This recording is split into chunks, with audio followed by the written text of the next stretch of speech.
All right, got my man 9Milli in the building. What's up, man? How you doing? What's poppin', big? What's down, man? I'm chilling, man. Appreciate you pulling up like always, Shh, man. It's an honor to be here. You heard me? So it was overdue. Man, we here. You heard me? So I you know how that appreciate go. you, man. Straight up. Hey, so let's just get into it, man. Obviously, you rep DC, but Mm-hmm. when people hear you talk, you got that New Man, Orleans accent, yeah, man. bro. That's the crazy part. Look, bro, I get that shit everywhere the fuck I go. DC, New Orleans is my second home. You heard me?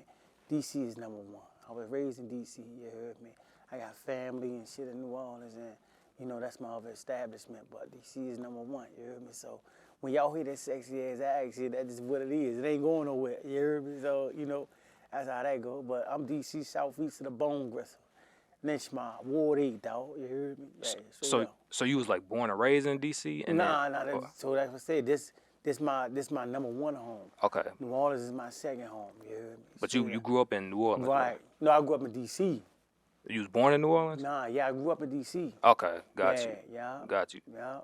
So how much of your life did you spend in New Orleans?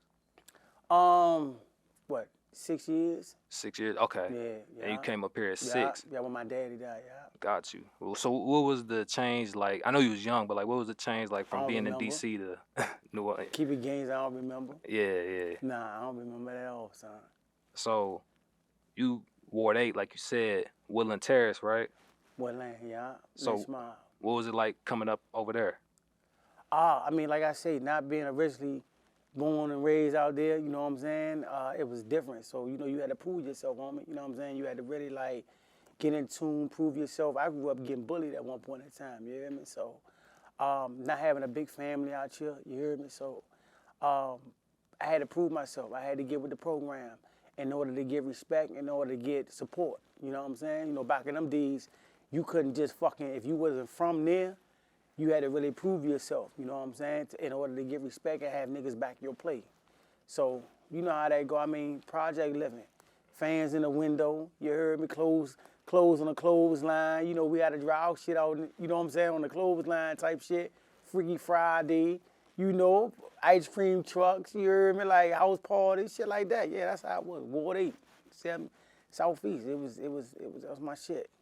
What was your neighborhood was Lynch Mob. Mm-hmm. What like how did that name come about, and like what does Lynch Mob mean to you? To keep it gangster, dog, that shit was passed on generations before me, you heard me? So, like, the reason why, besides outside of, like, Southeast or D.C. area, they know about it because of me, you know what I'm saying? So, if you go to New Orleans or you go to Atlanta, you go to New York, you go to Jersey, they know about Lynch Mob because of 9Milli. So, I basically push the shit big, you know what I'm saying? Because that's my neighborhood. That's the neighborhood that helped me be who I am today, you know what I'm saying? And that's the neighborhood who had my back. So at the end of the day, I'm forever loyal to that bitch, you hear me? So that's how that shit go. It's changed now. It ain't Lynch Mob now, it's Woodland Terrace now, but I'm from Lynch Mob though, you hear me? Yeah, I'm from Lynch Mob, yeah. What was it like growing up, like as far as like the scenery, like like the crime, all of that? What was Well, that to like? keep it gangster back then, in my era, we fucking, the OGs had the neighborhood. You know what I'm saying? So a lot of shit that was going on, we was well aware of. And if we wasn't, they was putting us on point about a lot of shit. So I was protected in my hood. That's why I don't really know DC like that. Because in Lynch Mob, we was a family, we was a unity. We ain't really had to go outside this bitch to party because we had boo-boo house parties, you know what I'm saying? We ain't had to go out there to go to the liquor store because we had somebody in our project selling liquor, you know what I'm saying? Candy lady, we got people fixing food and all kinds of shit. We might go to fucking little McDonald's or something, you heard me, but it wasn't really that, you know what I'm saying? Everything was based on inside our hood. That was our own little family. So, again, it was unity when I grew up, but, shit changed now, though. Kind of like touching on that change, where you think the shift like happened at, like as far as how it was when you was coming up to like nowadays? When the feds did a sweep, when the feds took niggas of my caliber once upon a time when I started earning my rank and became who I am today, when they removed us, the people would say so. And guidance, who at the end of the day, the people before me who we looked up to. And we took their rules and regulations and moved on, you know what I'm saying? And it made it where as though we passed it on down to the generation after us. But that other generation, after that generation, we all locked up. Niggas got 10 plus years. All the real gangsters in the certified men, they went to jail who had really a voice in our hood, me included. So it was like, you left everybody to be freestyling. That's like if you take the queen and the king off the chessboard, everybody else is free game, you heard me? That's how that shit was. So, in that era, Lynch Mob in the Woodland Terrace neighborhood, it's different beefs going on, like, Big 3-0 and Chopper City. What was that like, Oh man, you know your fucking research. Yeah, I fuck with that. Yeah, Big 3-0. Shout out to Big 3-0 now. Rest in peace, Curly Top. One of the fallen soldiers who died. You know what I'm saying? May he rest in peace. Him and his son. I said it to say that me being from Lynch Mob is speaking on and giving big up to dudes of his caliber and other dudes as well. You know what I'm saying? From 30th, like Chester. May he rest in peace. Copeland against. It was fun. It was at that time. It was fun because we had to earn stripes. That's when stripes really mean something. You hear me? So we would be for 90 going over. We catch you wherever. It's what it is. You know what I'm saying?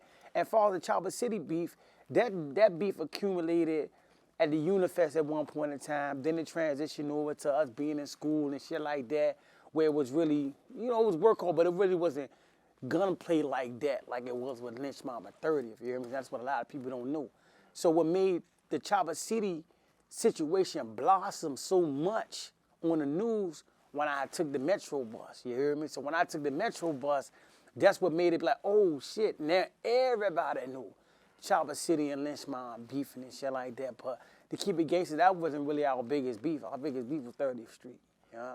But it was cool. I love all of niggas now, you know what I'm saying? So I go down to Chopper City, the carpet is rolled out. They respect me as a soldier and a gangster. Everybody within that beef, if you survive, you survive. If you didn't, may you rest in peace, because that comes with beef, homie. People had to understand that death in jail comes with beef. You going to be, the last part is survival. If you survive, you even more of a soldier, you hear me? So I say that to say that, yeah, that's how that shit was. It was real. It was real, son, you know what I mean? So, but 30 was the biggest beef, though. Is it hard? Because, like, I always hear about, like, how, in D.C., it's not like gangs. It's like the beefs is over, like, neighborhoods. You know how, like, when you're in gangs, you could just be like, I don't bang, but you can't not, deny you from a certain neighborhood. So is it like harder dealing with that? Like, having to always, kind of worry about somebody from another neighborhood pressing you because you from a certain neighborhood? I mean, if we looking at it from a dictionary perspective, it's all gang banging.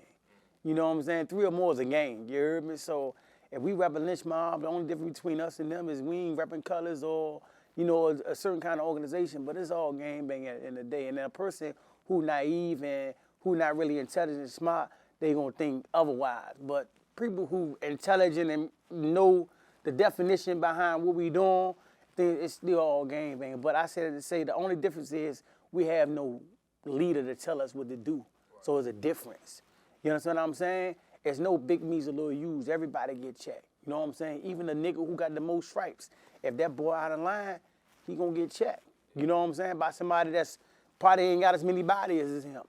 But nigga, we love you, so we ain't gonna fucking steer you in the wrong direction. If you out of pocket, just cause you got 10 bodies and I might got 5, don't mean that you no bigger than me. You hear me? So at the end of the day, that's how it was. Like it was a family. It was a family. It was unity. You know what I'm saying? It wasn't an organization. Cause niggas ain't getting paid or nothing. A lot of times with them other gang members, the real gang members, they on some. People gotta bring revenue to the game. People pay tithes to that shit, you hear me? Like, they gotta pay money to that shit. If the big homie woo-doo-doo-woo, if you organization, everybody putting in the pot and making, they shit blossom or whatever the big homies say they gotta do, and that ain't how it is in Lynch Mob or no other hood in D.C. You know what I'm saying? Like, you got big homies that niggas respect and niggas fuck with, and you know what I'm saying, that put enough stripes in, but if a big homie can't tell you to do something that you don't want to do, you know what I'm saying? And there ain't gonna be no repercussions behind it. So that's the difference. You said, it's not how it used to be when you was coming up. What would you say is the legacy of Lynch Mob? The legacy of Lynch Mob is unity. Unity, loyalty. Bro, it was a family, bro. You know what I'm saying? Like, at the end of the day, you hear me? Like, nigga, if one fight, we all fight. You know what I'm saying? It wasn't no one-on-ones back then. It wasn't no backdoor, all that slime shit. That was never the case. You know what I'm saying? And you had to really stand on business. If you from the mob, you could be the weakest nigga. Even if you get your ass whooped, bitch, you gotta stand on business. There's no, after you get your ass whipped, you got 60 motherfuckers about the back of your plate. You know what I'm saying? When you come back to the hood and say, yeah, look, man, no running. It ain't no running. You gotta handle that shit like a gangster, and if you don't, not only you gonna get fucked up again, you got fucked up by him, but bitch, you gonna get fucked up again. You heard me? So that's how that shit go. You know what I'm saying? So it was just the love, the tough love. You had tough love, you had real love. It was different. Now it's just everybody playing for keeps, homie, and that's not Lynch Mob. So when I say I'm from Lynch Mob, not Woodland, that's what I mean. I'm under a different kind of banner. I'm not with the, if you got 5,000 in your pocket and I got 2,000, I gotta slime you out to get 7,000. Like, that shit goofy, son. You heard me? Or everybody was supporting each other. You know what I'm saying? If you popping right now, I'm not about to try to sneak this you or dish you to get popping where you at and make your clout go down. Like, that's the type of shit that we wasn't on back then. It was love. And like I say, OGs, they held it down, son. Like, it made it safe for us to play on the playground, homie. Real talk.